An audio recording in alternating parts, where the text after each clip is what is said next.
Satu ketika di Tiongkok, ada seorang yang sedang melakukan perjalanan. Kemalaman, dia cari penginapan, tidak ada. Dia cari terus, dia cepatkan langkahnya, karena dia berusaha untuk menemukan sebuah rumah untuk dia bisa menumpang. Berkejaran dengan terbenamnya matahari, dia percepat langkahnya dan akhirnya dia lihat ada satu rumah. Dia dekati rumah itu, lalu dia datangi pintunya dan dia ketuk pintunya. Waktu dia ketuk pintunya, nggak ada respon, nggak ada, sepertinya kayaknya rumah kosong. Apa orang sudah ketiduran atau apa, dia bingung. Tapi karena dia tahu itu harapan terakhirnya, kalau dia teruskan perjalanannya dia bisa bermalam di hutan, lebih berbahaya. Itu sebabnya karena dia tahu ini harapan yang terakhir, dia tidak menyerah, dia keep on. Dia terus ketuk, dia terus ketuk, dia terus ketuk. Baru setelah dia ketuk terus, tiba-tiba ada bunyi pintu yang terbuka. Dan ada bunyi langkah orang yang pelan sekali mendekati pintu itu. Singkat cerita, ada seorang yang tua yang membukakannya. Lalu dia bilang gini, saya kemalaman, boleh tidak saya bisa nginap satu malam, besok pagi-pagi saya akan teruskan perjalanan saya. Singkat cerita bapak itu bilang, boleh, saya siapkan ada satu kamar tamu.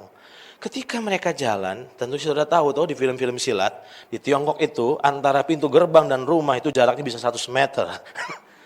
Bukan kayak di Cirebon, kemana-mana udah dekat sekali. Kalau itu jaraknya bisa sampai 10 meter, bisa 20 meter, panjang sekali.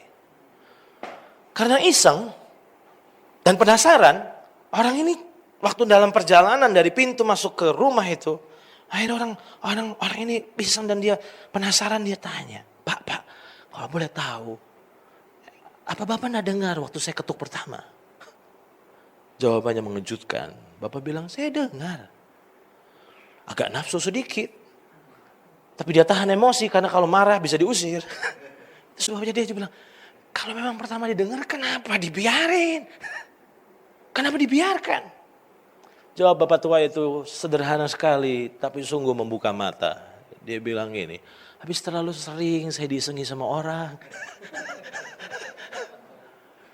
Ada yang ketuk, niat saya baik, saya gerak cepat bukain. Tidak ada siapa-siapa. Saya berulang kali diisengin seperti itu. Itu sebabnya saya berkomitmen. Saya hanya akan membuka pintu buat orang yang terus-menerus mengetuk. Karena saya tahu orang yang terus-menerus mengetuk, orang itu sungguh-sungguh membutuhkan saya. Pertanyaan saya, bukankah sama Tuhan pun seringkali terjadi demikian? Pertama kali berseru, kita pingin Tuhan segera ngasih respon. Tapi sepertinya Tuhan diam.